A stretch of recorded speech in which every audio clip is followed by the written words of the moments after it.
Hello everyone, and thank you so much for attending our Empty Spaces to Homes Toolkit webinar today on all things fundraising and communications for your Empty Spaces to Homes or similar project. In 2023, with homelessness and temporary accommodation at an all-time high and the source of available properties decreasing, Habitat for Humanity Great Britain, in partnership with M&G plc, launched the Empty Spaces to Homes Toolkit, which aims to develop, demonstrate and deliver a model to address the UK housing crisis. We now want to delve deeper into 4 key modules identified in our toolkit by offering these online webinars where you will hear from industry experts on everything you need to know to implement your own Empty Spaces to Homes project. This is the first online module focusing on fundraising and communications, and we will be publishing at least 3 further modules into the future, including modules on construction, on community engagement, and on navigating the legal system. So do look out for those into the future.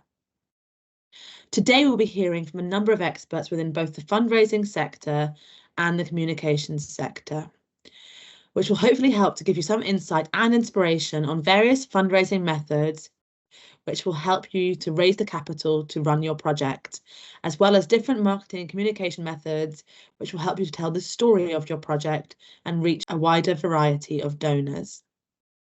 We'll be kicking off this webinar by hearing from our National Director, Dr. Henrietta Blackmore, who will be delving into building a case for support as part of an Empty Spaces to Homes project and what donor-friendly themes of an Empty Spaces project can be included in this. Hello everybody, I'm Henrietta. I'm the National Director at Habitat for Humanity Great Britain. I'm delighted to be speaking to you today about how building a case for support can really help you make your Empty Spaces to Homes project succeed, and why some cross-cutting themes might help you build even more support from others. We know that people tend to support other people. And so it's really important for you to be able to tell the story of your project in a compelling and credible way. A case for support helps you to do this and will provide a core document that you can use to tailor proposals for different prospects and different partners. There isn't one single way of writing a case for support, but we do know that there are certain bits of information that most of your partners are likely to be interested in receiving or in knowing about as they talk to you about your project. If you look at the checklist on this slide, it will show you the types of information that you should include. But please remember that you should be always tailoring a proposal or information that you're providing to a specific partner or donor. Think about what type of language they use, and they might be interested in hearing from you. Think about telling that story and creating and including personal stories within your case for support, and you'll get some really good responses.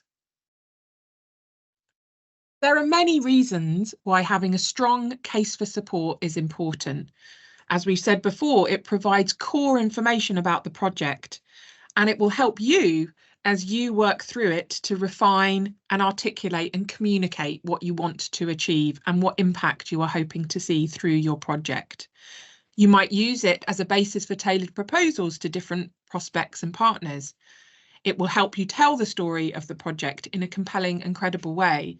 And you might use it in terms of other marketing, content, and to really increase the visibility of your brand and your project in a consistent way. But remember, the most important things you are trying to do through your case for support is tell the story of your project and what impact you think it will achieve. And also to make it easy for the people that you approach to say yes to your request.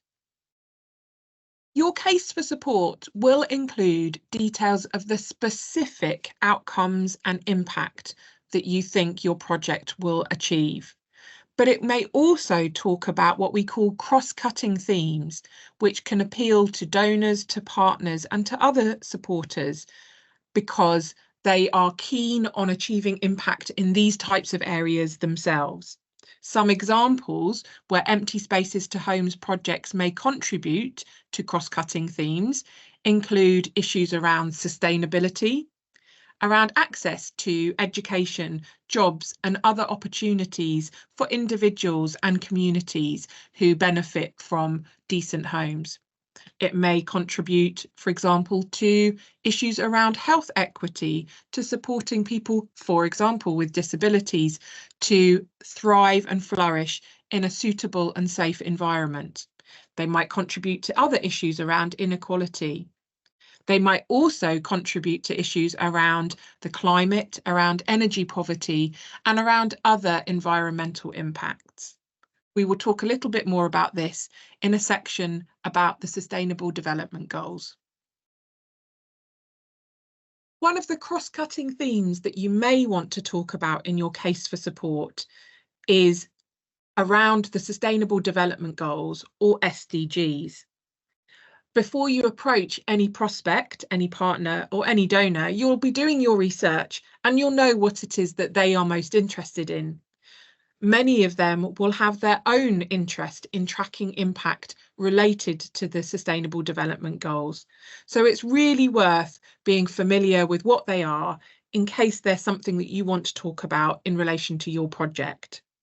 For those of you who aren't already familiar, the SDGs is the 2030 agenda adopted by all UN, United Nations member states in 2015.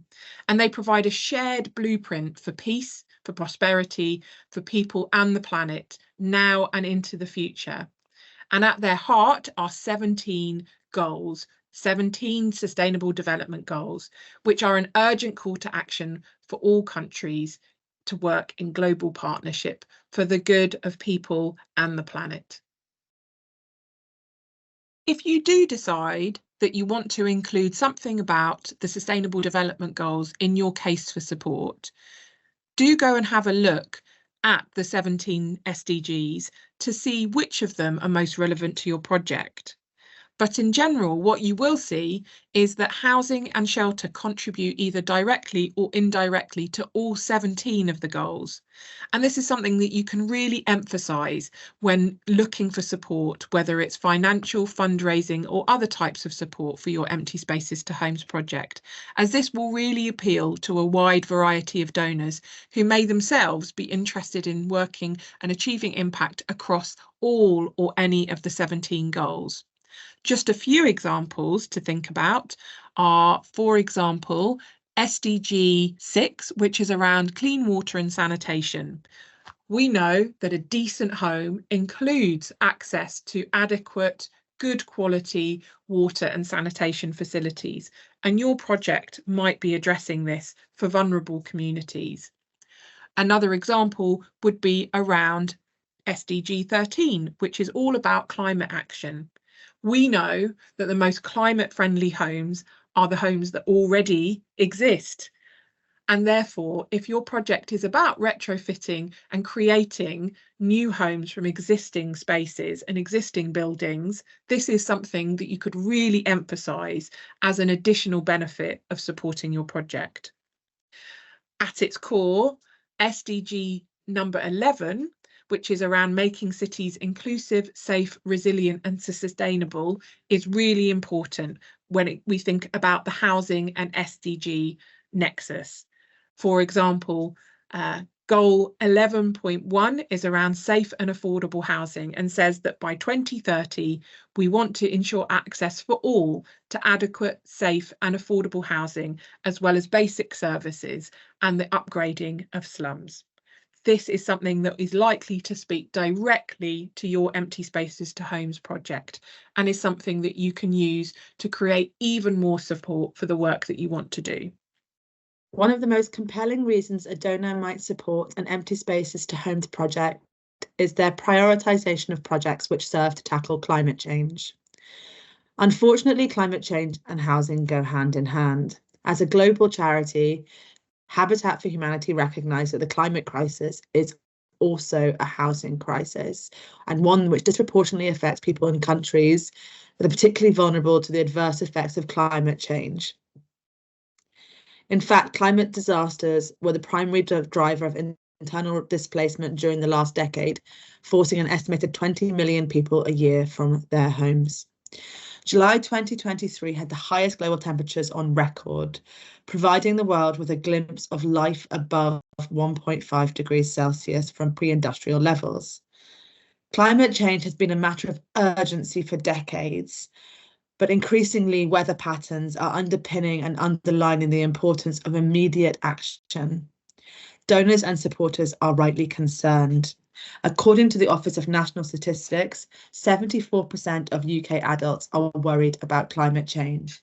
In fact, when asked about a range of challenges, climate change was the second biggest concern for adults in Great Britain, just behind the cost of living crisis, which came in first at 79%. That concern is translating into action, with 75% saying that they had made some or a lot of lifestyle changes to help tackle climate change. Donors also want to know that the charity or community group they're supporting is committed to sustainability. When the Chartered Institute of Fundraising asked its members whether they had been asked about their organisational or environmental policies, they found that 50% had been asked by staff, 24% had been asked by donors, and 25% had been asked as funders. We know that we can position Empty Spaces to Homes projects as climate-friendly, environmental-friendly projects. Empty Spaces to Homes represents a significant opportunity to invest in climate mitigation and carbon reduction while addressing the housing crisis. Construction of new buildings is a significant net carbon contributor. Today, 38% of global energy-related greenhouse gas emissions are attributed to the built environment. One of the biggest contributors to the UK carbon emissions is from the domestic sector. Approximately 15% of the UK's emissions come directly from homes. If we improve the conditions of existing buildings, we not only reduce the environmental impact by bringing down carbon emissions, we also make our homes more comfortable and affordable to run, which is particularly important in light of a recent steep rise in fuel costs. To achieve the Paris Agreement targets of limiting global warming to below 2 degrees Celsius, a collective effort is needed to dramatically and rapidly reduce emissions released from housing. Like the fossil fuel industry, housing is driven by powerful economic forces. Residential real estate is currently the biggest business in the world, accounting for more than 4 times global GDP. And financial interests have an outside role in determining how housing is used and what type of housing is built. It often shows a lack of consideration of social or climate impacts, if considered at all. For example, in recent years, the UK government has pledged to build 300,000 units to alleviate the housing crisis. If they were to successfully do so through new build housing, they would consume 104% of the country's cumulative carbon budget by 2050, making the proposition wholly unfit to address the housing or climate crisis. When discussing emissions related to housing and the built environment, there are 2 types of emissions. The first are embodied carbon emissions, which represent 11% of global emissions and account for all emissions associated with the construction and life cycle of a building or infrastructure. The second is operational carbon emissions, which account for 28% of emissions and relate to emissions caused by heating, cooling, and the energy used within a building. Together, embodied carbon emissions and operational carbon emissions constitute the whole life cycle emissions of a building. Often, efforts to decarbonise housing focus on operational carbon emissions or the emissions related to heating and providing energy for the house.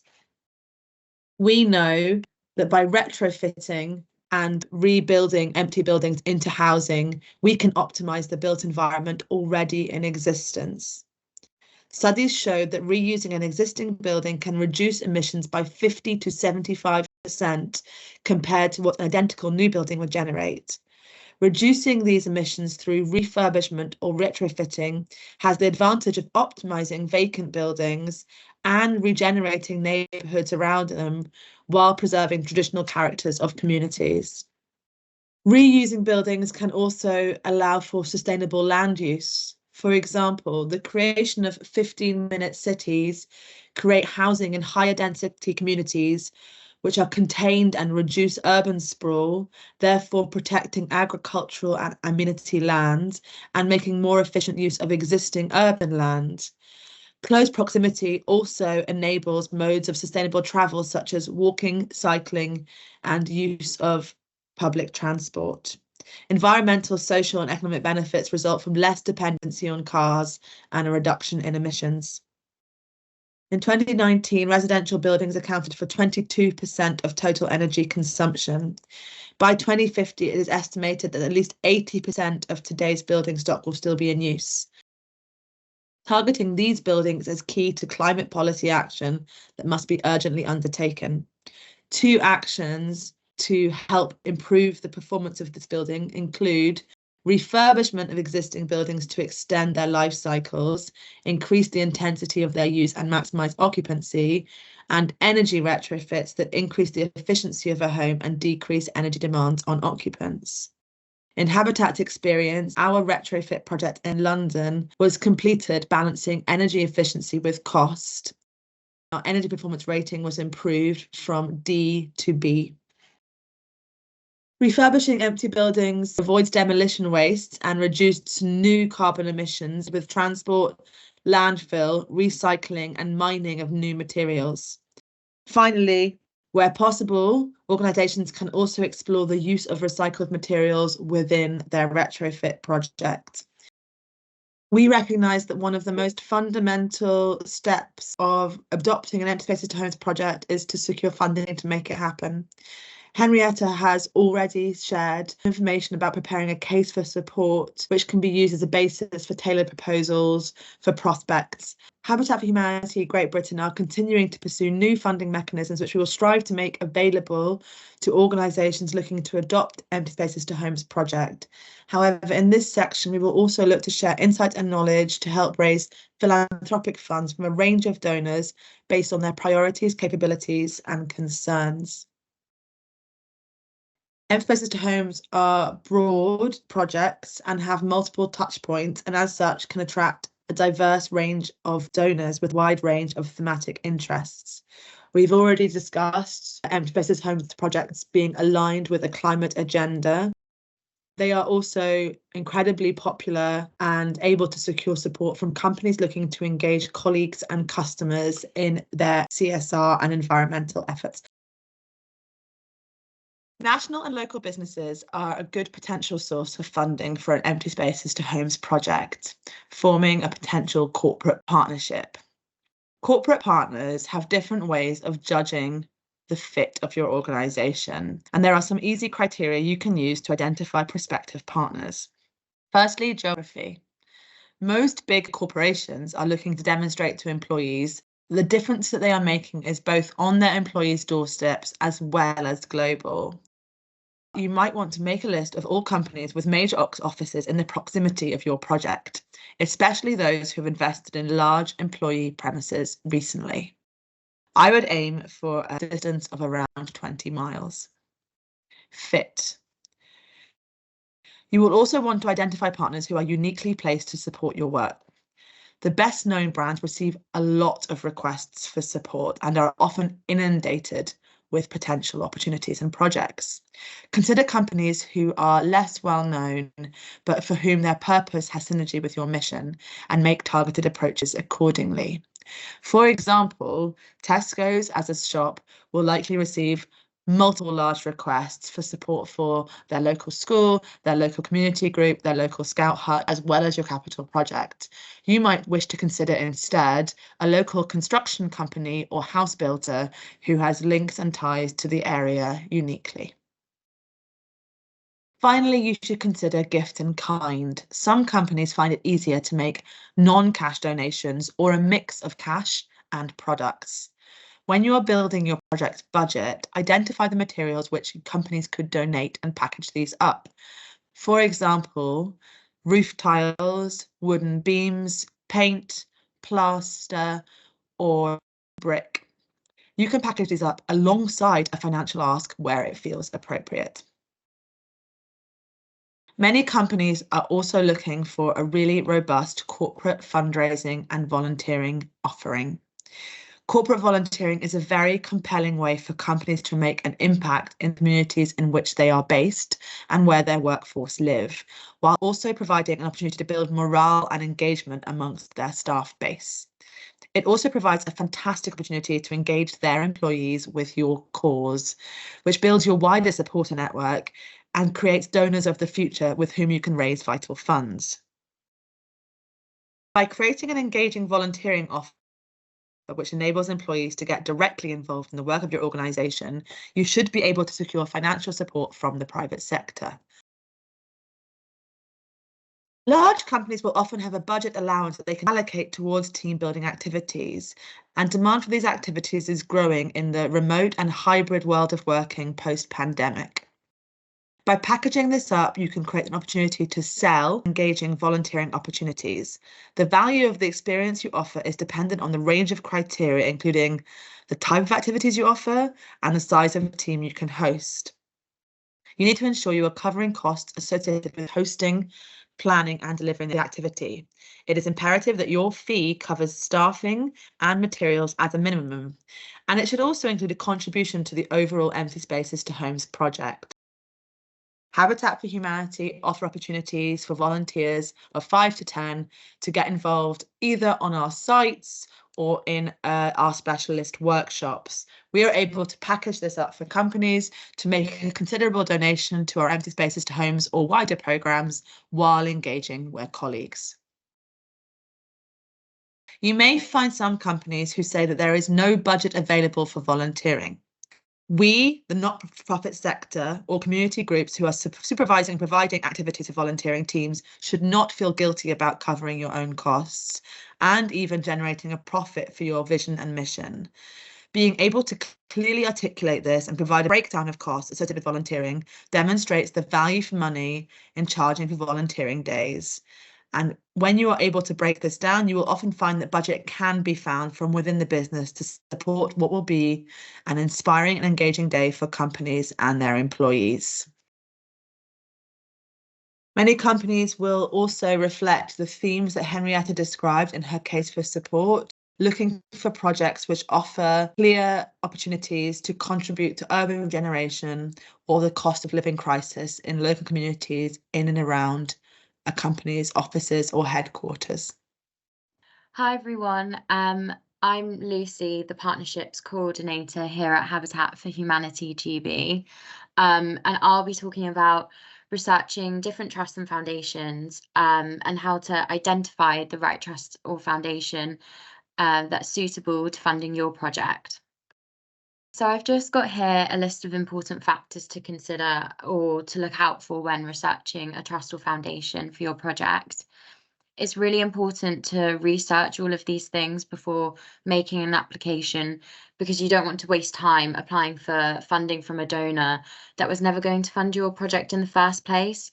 So for example, it could be a trust or foundation that won't fund any charity that's over £5 million. So it's good to check these things before applying. And then it's also really important to match the right donor with the right project for the best chance of securing funding. So the first one that I've got here is what types of projects they fund.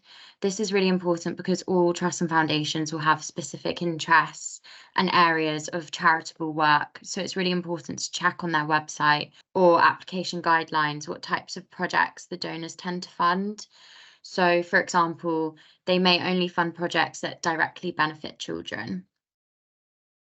If the trust and foundation doesn't have a website, then always check their accounts and annual returns document, which you can find on the Charity Commission website, as they normally state at the beginning of this what types of projects they fund. If they don't, then you can always look at who they have funded before on the accounts and annual returns, as they have a list of charities that they've previously funded and what grants they've given. So you can look up these charities and see exactly what kind of projects and things they do.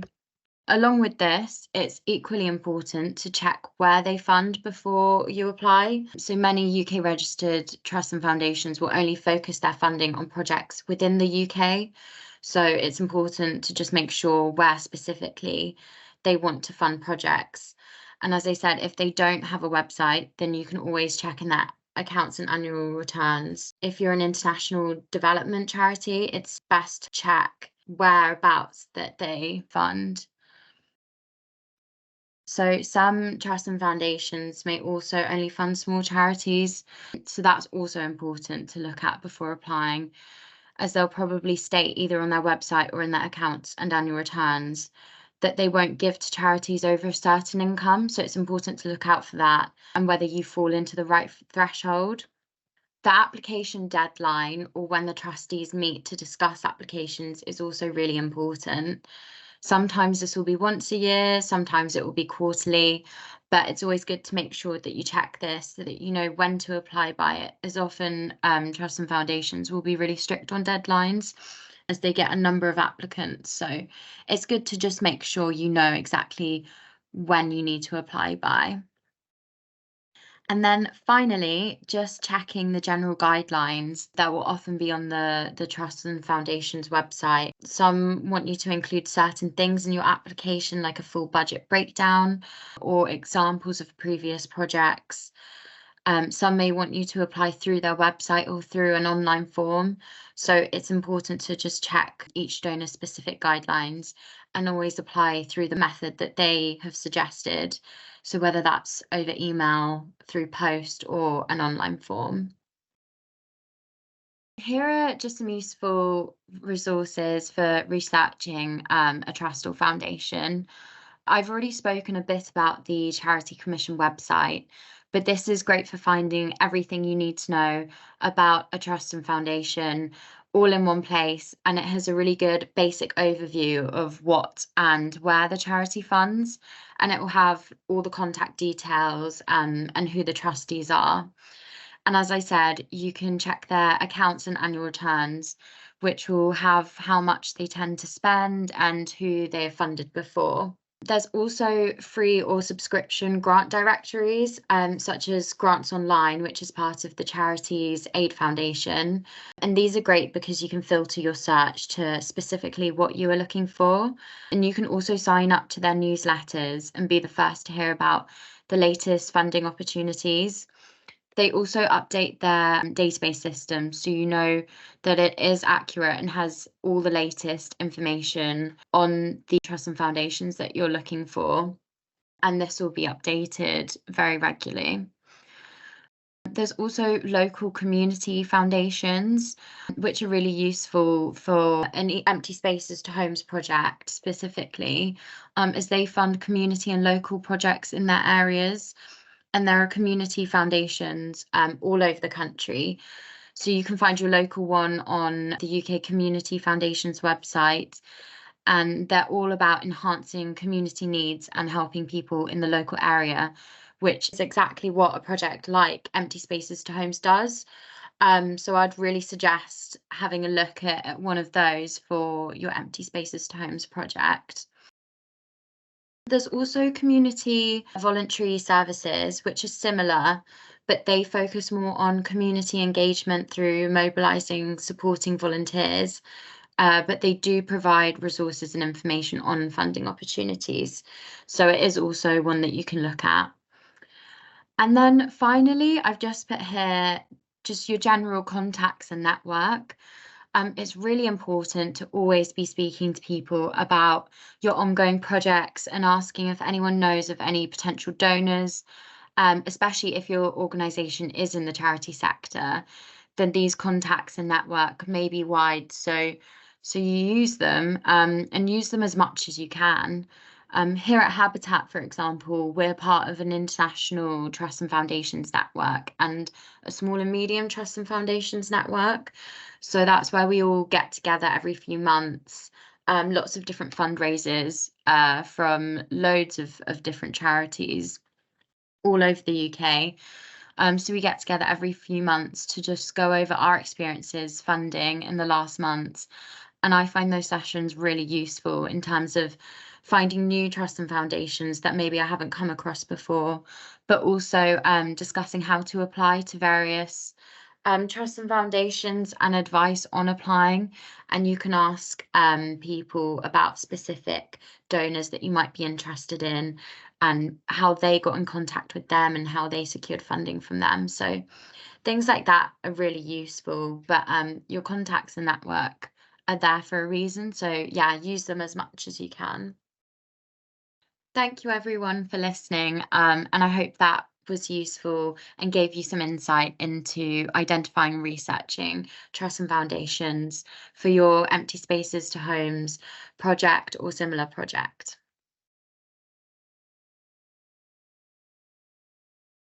Hello, I'm Gemma. I'm Head of Philanthropy, Trusts and Foundations at Habitat for Humanity Great Britain, and I'll be talking a bit more about the process of applying to trusts and foundations. So we've already talked about the process of researching potential funders for your Empty Spaces to Homes project. So I'm going to talk briefly now about the actual stages of planning and submitting an application. So the first thing to do once you've done your research and identified your prospects is to review the funder requirements. Look at everything that's needed in terms of supporting information and supporting documentation. It's very easy to focus on the actual content of the proposal itself, but often pulling together the additional information that's required can take as much time as writing the application itself. So allow enough time for this, especially if there are published deadlines, if you need to upload documents, so that you have plenty of time to do this in advance of any deadlines and ensure that you have all the information needed in the time frame that you have for the application. When it comes to making the application itself, it's often good advice to try and get in touch with a trust or foundation before you submit an application, but it's not always possible. Not all trusts and foundations have paid staff or a contact to deal with day-to-day inquiries. And so don't allow that to put you off a really strong prospect if the only factor is that you're not able to engage with them beforehand. It's definitely helpful, but it's not a prerequisite. Find a critical friend to review your application. Remember that not everyone reading it will have the same depth of knowledge and understanding of your Empty Spaces project as you do. Have someone look at it, make sure that if there's any particular legal considerations that you've explained what those are and how you've done your due diligence on those as an organisation, and stick to the guidelines. Trusts receive a huge amount of applications, and sending additional information when it hasn't been asked for will not benefit your application and will make it much less likely to be read. When it comes to writing the application itself, think about the story that you want to tell the funder about your Empty Spaces project. Why are you as an organisation best placed to do this work? What knowledge and experience of the need and the benefits do you have from your previous projects? And tell the funder about these, demonstrate your credibility, and also talk about the difference it will make and how you will measure and report on that. So the funder has confidence that if they make a grant, they will know what impact it's having and how that will be communicated to them. Finally, throughout the process, be realistic about the prospects of success, review your pipeline and risk assess each application based on the likelihood of success, remembering that for cold applications to trusts and foundations, it can be as low as 1 in 20 applications that are successful. And it's important to manage the expectations of people around you who are contributing content to these applications, that it can feel quite deflating to do this work and then not receive a grant, but recognise the value of pulling that work together and being able to use it for future applications. And finally, make sure that you have sufficient resources, not only to write and develop the application in the first place, but also to service any grant requirements such as reporting that come with it if the grant is awarded. Once the grant from a trust or foundation has been secured, the next stage is developing really excellent donor stewardship to maintain and build the relationship with that funder.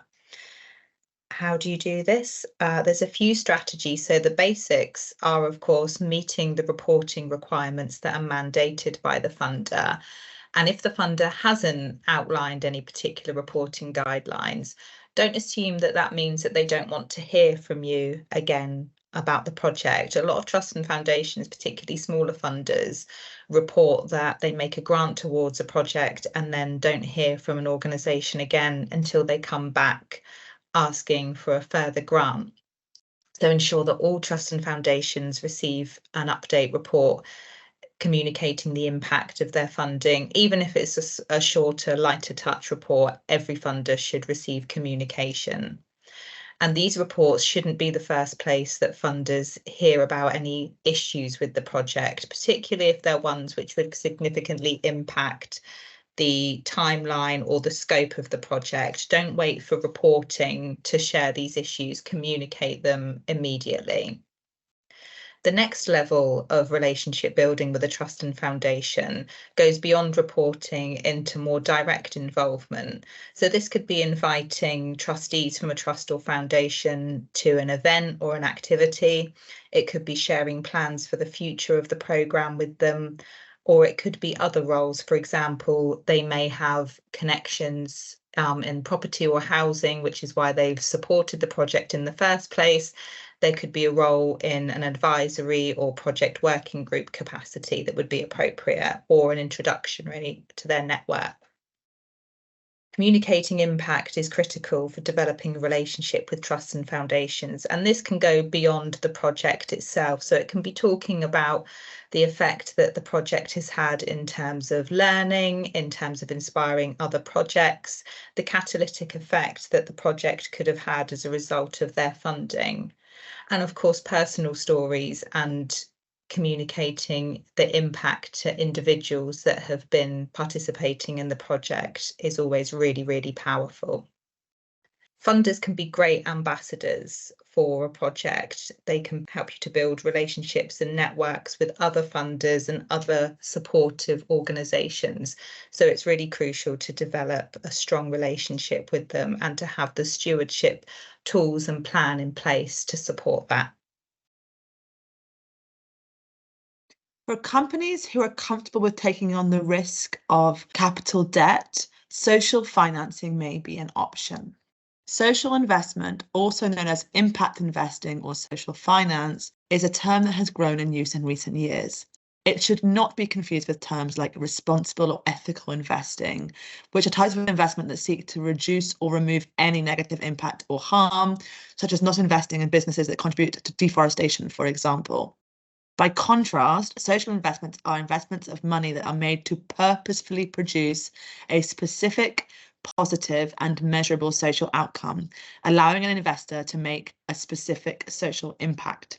However, it is still very much an investment, so the money is intended to be repayable to the investor, usually with a return generated through an interest rate, meaning that the investor will receive more money back than originally given. Because of the expectation of social impact, which can be challenging to achieve and measure, social investors often offer better or lower interest rates than traditional lenders and are often more flexible in the terms they offer alongside their investment, such as a longer grace period before repayment periods start. Looking at what your investment is for. Are you already sure the social impact you want to create with the investment? You must be very clear on the need for empty spaces to homes projects and the social impact that they will create, and ready to demonstrate that you can only achieve this impact through social investment. Can you actually borrow money? It is important to check, especially if you're a charity, that your legal structure and governing documents allow you to borrow money, and that everyone is on board. Do the trustees or directors of your organisation fully understand and appreciate the risks and requirements that are attached to social investment? And have you followed your internal financial approval processes? Are your systems up to scratch? And are your financial reporting systems developed enough to ensure you can fully manage a social investment loan? Are your impact measurement systems robust enough for this type of finance and enable you to measure and report on impact? How will you pay your money back? When developing the Empty Spaces to Homes project budget, consider how you will plan to pay your investment back and develop a business case for this proposition. Finally, consider how well you know your investor. Have you done due diligence on them, including speaking to other organisations that they may have lent to? Are you appropriately aligned? What else might they want in return for the investment? For example, will they expect a seat on the board, regular meetings, or detailed reports? The types of social investment. There are two main types. Firstly, debt finance, which is an agreement to repay an investment over an agreed period of time, usually with interest. This is the most common form of social investment. The second is equity finance, when an investor lends money in return for a certain number of shares in an organisation. They will receive a share of any profit and have influence in how the organisation is run. This type of social investment is harder for charities and many social enterprises to access. Finally, if you're considering social financing, you should consider what social investment will cost your organisation. Every investor will have a different appetite for when it comes to risk and different expectations of the return they expect on their investment. An investor who's lending their own money might be more comfortable with a high level of risk, for example, whereas a firm investing other people's money might be more conservative and risk averse. All investors will expect to be repaid, and that repayment also covers all costs associated with the investment, as well as any default payment. It is very important that the full costs are defined with the investor at the outset. Your organisation, including your board of directors, should be comfortable with the terms of your social financing agreement before you enter into this mechanism of financing. Hi there, my name is David Clare. I'm CEO of Habitat for Humanity Great Britain Homes, and it's my pleasure to introduce the section on community partners, and this is in particular relationship with how publicity and comms can be part of your Empty Spaces to Homes project, and how that actually has a beneficial effect and impact on fundraising and how the finance for the project comes together. The first point I want to make is to do with how a project comes together, and what you have with community partners is a huge opportunity to increase impact. The combined impact of bringing organisations together around a purpose, a joint vision and mission is a really powerful opportunity. And the image there is an image I often think of in relation to our sector, in respect to the fact that we're dealing with big issues. I mean, it's a big issue, the housing crisis, housing need around the country, and we hear about it all the time in relation to the size of the problem. And when there isn't that sense of direction, unity, ability to organise and come around something together, then it can feel very disorienting and that the problem is way bigger than we can manage. But actually, through that local storytelling, and having a collective power together with our voices coming together, we can actually turn that situation around and begin to tackle the problem in a bigger way through that multiplication effect. And practical terms, that looks like using networks for Empty Spaces to Homes. We're really privileged, and it's a great pleasure to host the coalition of organisations who've joined us, some more loosely, some in more of a core role, and the likes of sort of Action on Empty Homes, Housing Justice, Community-Led Homes, Ethical Property Foundation, and Locality and others have incredible networks.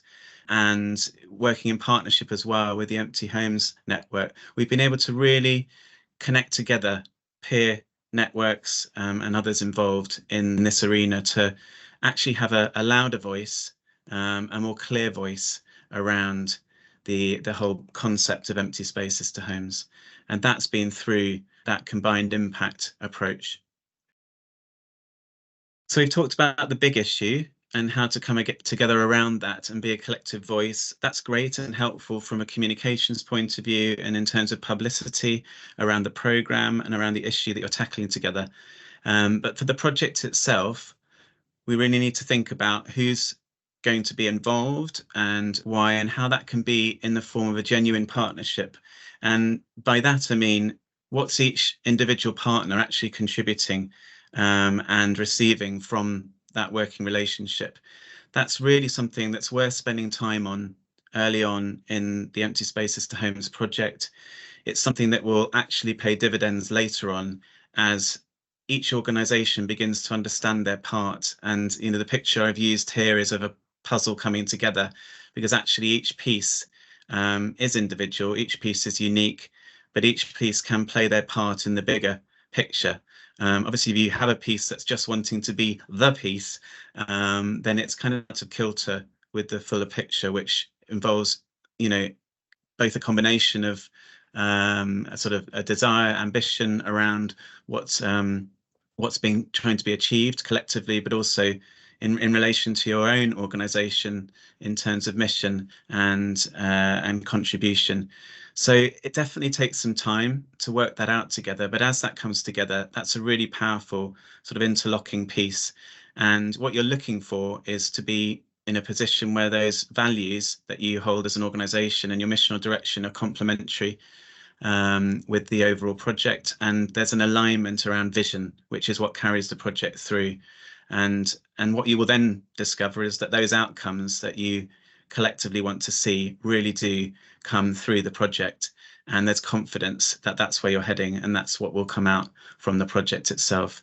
So the other element to this is it really helps to test a project and bring it greater credibility as different partners take part, and that gives authenticity to the project and helps you to fulfill the community level purpose and need for the project, and really make it relevant to the community and those people that you are trying to serve through the new homes.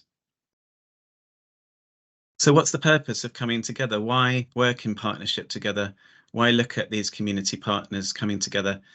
I've used here an example from a project that we've been involved in East London called Kingsley Hall, which is based in Dagenham, very close to where we're doing Empty Spaces to Homes projects. And the reason I've chosen this project is because it was one where we began 6 years ago with assisting the local organisation, which is a church community centre, to think about who their stakeholders are. We were involved in feasibility stage work with them, and really thinking about the dynamics around that project. How do you get local engagement? How do you get the community buy-in? And it's a great example of having worked over the years together in a trust-based relationship with bringing different stakeholders in, both on the funding side and in relation to delivery. And what's happened as a result of having worked together in that way, having engaged the community in specific open days and workshops and design processes at a level that people feel able to engage in and understand, that's actually created greater community engagement and buzz around the project. It's meant greater buy-in and ownership of the project. And importantly, in respect of what we're looking at in this seminar, the funding opportunities, the new sources of funding have combined to really increase that funding pot. And it's come from different directions. There was involvement from the GLA, involvement from the big lottery, and also some local fundraising, and different partners bringing different additional value into the mix. This has meant that actually bringing those different funding sources together has enabled us to do a project that was way bigger than any of us envisaged taking on at the beginning. It ended up being a 3-phase project. We were involved in each phase of delivery, and overall the project budget was 12 million, which is a phenomenal achievement. And that's come through loans, it's come through grant, it's come through reserves, and it's come through a community first model that really made sure that the community aspects of the project came first before the inevitable sort of housing solution and viability that came off the back of that. Now that's a larger project than often the Empty Spaces to Homes, but it's great because it really profiles how that type of collective action around bringing community partners together can really increase your prospects, increase your voice, increase publicity, and as a result end up with much more beneficial outcomes and an overall delivery of vision that's been agreed from early on and actually is achieved through the project. I'm Maureen Graymon, associate at Monteith & Company, a global specialist communications consultancy. We're proud to be a vital pro bono PR partner to Habitat for Humanity International Great Britain. There are many reasons why communications is such an important part of a business strategy. For many, the starting point is about creating awareness. To that end, M&Co have been supportive throughout several campaigns and milestones. In our first 2 years, we helped Habitats develop and implement an ambitious communication and brand building strategy. We worked on a number of campaigns for the charities, firework fundraising events, helped to launch Habitat international and local partnerships with Great Britain private sector, and most recently, we supported Habitat's Empty Spaces coalition project to reach trade and mainstream press. Hello, my name is Judith Ogumadu and I am the account manager for EMEA at M&Co. As we understand it, PR is about creating awareness of a policy, a service, a product. In Habitat's case, a charity, so a service. How can people support a cause if they do not know that there's an issue? So with communications, it needs to bring people around to understand the organization's approach. To achieve this, we employ 3 tactics, such as strategy. So that's creating research-driven plans that will yield results. The second is through media. So that's using our existing and new media relationships to successfully increase awareness around Habitat, and that's by positioning key executives as thought leaders on topical matters. And thirdly, content. Again, that word strategy. We strategically convert ideas and research to create engaging content from pitches, press releases, invitations to webinars. When we get the organization's communication right, the benefits are enormous. Once you understand your audience, the message, and the strategy, you can assess what channels and tactics will be most effective. PR comms can be achieved through printed broadcast, tweets, blogs, videos, audio recordings, and photographs. This can be achieved through proactive and reactive pitches and press releases, which are shared with targeted media contacts. What you need to bear in mind is that the media is looking for stories, not simply corporate information. You need to be sure that you have news, content worth contacting the media about. Otherwise, it is a wasted effort.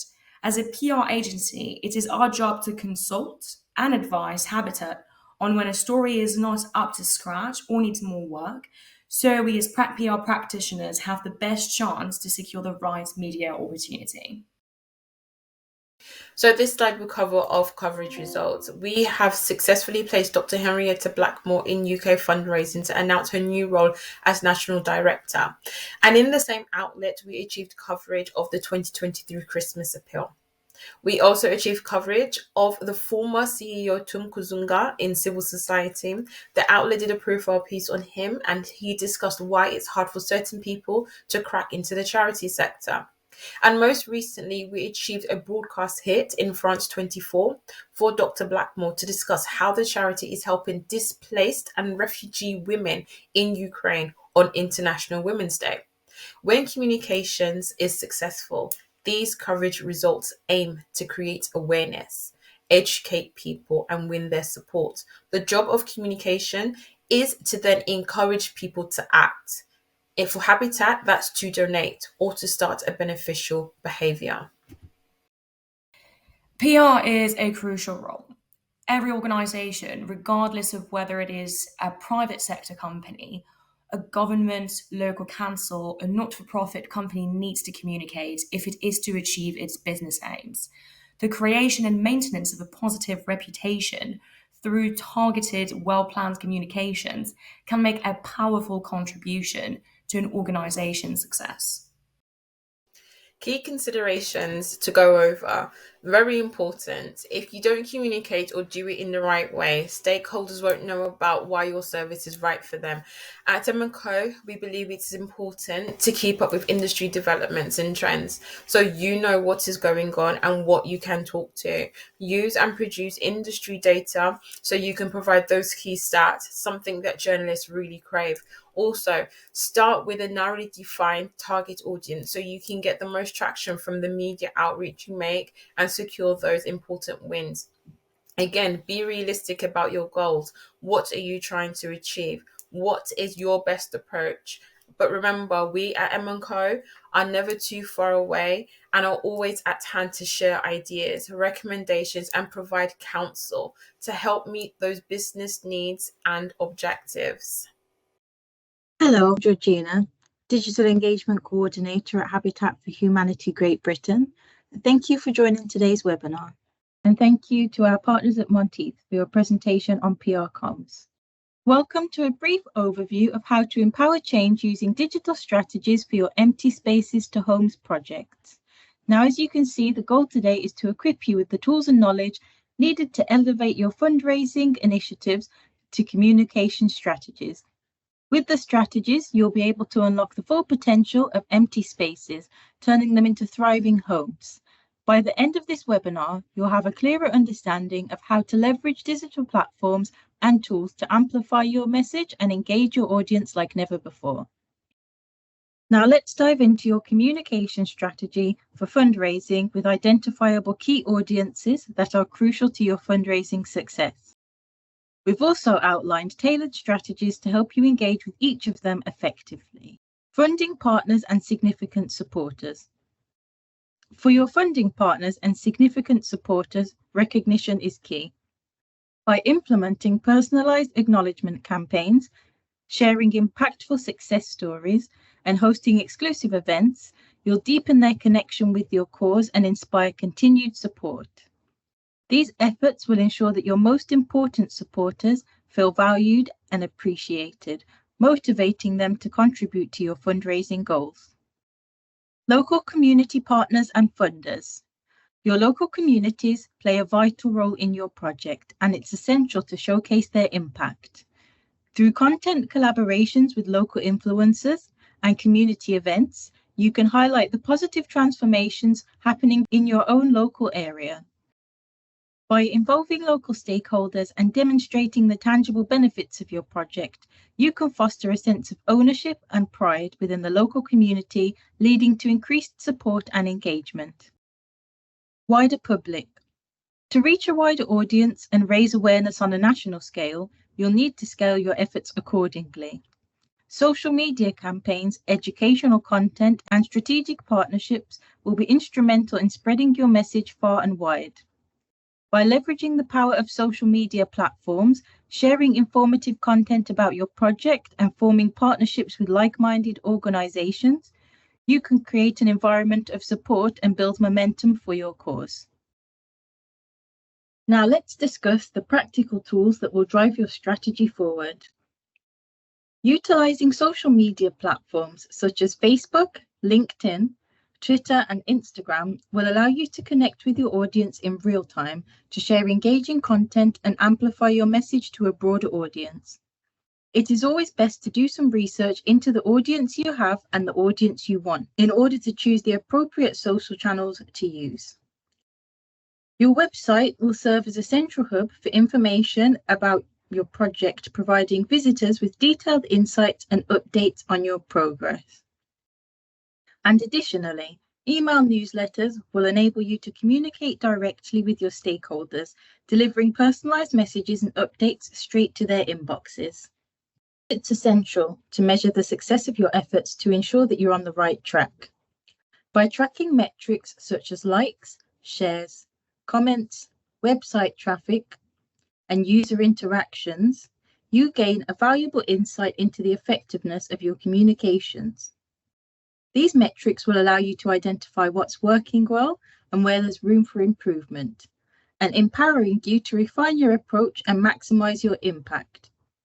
By keeping an eye on these metrics, this will allow you to make informed decisions about the audiences that you select for things such as paid advertisements on your social media platforms, ensuring that all messaging reaches the desired audience and a guaranteed return on investment when allocating budget towards paid media. Before we move to the next session in this webinar, let's explore 6 valuable resources to enhance your communications across various digital avenues. Built-in platform-specific ad tools. Consider utilizing tools such as Meta Ads Manager or LinkedIn Campaign Manager to target specific audiences to maximize your reach and optimize your ad performance, driving engagement and conversions. Competitor analysis tools. Leverage tools such as LinkedIn Analytics or LinkedIn Sales Navigator to gain insights on your competitors' activities. You can see audience demographics and content performance to help you refine your own strategies and stay ahead in your industry. Another useful tool for this is SEMrush. This is great for competitor analysis and keyword research, as it provides valuable data on your competitors' online visibility, keyword rankings, and advertising strategies, ultimately helping you identify opportunities to improve your own digital presence and outperform your competitors. Analytics tools. For social media, most modern social media platforms contain their own analytics tools, such as Meta Business Suite, X formerly known as Twitter Analytics, Instagram Insights, and LinkedIn Insights. These can all track your engagement metrics, audience demographics, and content performance across all of your channels. These insights will help you understand what resonates with your audience and tailor your content accordingly. For web, implementing tools such as Google Analytics will allow you to gain comprehensive website data. This data can include user behavior, acquisition channels, and conversion tracking. These are very powerful tools that provide valuable insights into the visits and the interactions, which allows you to optimize your website for a better user experience. Email communications. Your email communications can integrate seamlessly with a range of software, such as MailChimp. Software such as this offers features for scheduling and analyzing email campaigns, allowing you to efficiently manage your communications whilst also gaining insights into the performance, such as open rates, click-through rates, and conversions. Hello everyone, this is Akira Kazawa, Director of Impact from Habitat for Humanity Great Britain. Monitoring and evaluation is also known as MAEL, which stands for Monitoring, Evaluation, Accountability and Learning. Within project management, MAEL is like a GPS, guiding a project in the right direction. Monitoring involves keeping a close eye on the project progress in real time, much like checking your map during a journey. On the other hand, evaluation is like reflecting on the entire trip once you've reached your destination, identifying what worked well and what could be improved. Ultimately, MAEL ensures everyone stays on the right track, learns from their mistakes, and takes accountability to transform a project into success stories. Why is monitoring and evaluation important within the empty space project? Making sure you measure and understand the impact of your empty space project is really crucial. A monitoring and evaluation framework helps us keep track in real time of how we are progressing towards our goals. It allows us to report back to our supporters, like companies and funders who want to know how their investor is doing, promoting strong working relationships and regular communications. Monitoring and evaluation promote a culture of feedback, ensuring the people who use the spaces can participate and have a say in how things are done. MAEL promotes a culture of transparency and efficiency, adding credibility to our project and providing evidence about why empty spaces is important. Every project aims for a goal, but it also brings both obvious and not so obvious changes. When we consider the impact of empty spaces projects, we don't just count houses. We also think about how it affects people's lives in different ways. It's not only checking homes were built, but identifying any other positive changes that appear across communities. For example, questions to ask include: how has improved accommodation within the area helped issues such as local housing waitlist or issues of affordability? What changed in health and well-being can be seen? For example, is it easier for people to register with a GP? Do people feel safer in general? Does housing security enable residents to tackle other issues such as unemployment. How cost-effective was the empty spaces project in contrast to alternatives such as temporary support through a local authority? There are many useful resources to help you successfully monitor and evaluate your empty spaces project. For example, consider using tools like surveys, interviews, and checklists to guide your project and enable regular feedback from all relevant partners. Within the Empty Space to Homes Handbook, there are also various resources listed that will help with the development of project, several of which are attached to this slide. Finally, by embracing monitoring and evaluation practices, we ensure transparency, accountability, and continuous improvement. This will not only allow us to provide new homes, but create thriving, supportive communities. It's Lucy here again. I just wanted to finish off the webinar by saying a massive thank you to everyone involved and of course all of you who attended today. I really hope that you found it insightful and took something away from this that you can now implement into your own projects. We also hope that by showcasing the viability of an Empty Spaces to Homes project, it will create a model that can be widely disseminated across the whole of the UK and beyond. Also, please do look out for our future online toolkit modules. Of course, download the toolkit from our website if you haven't done so already. We'll see you again for our future webinars.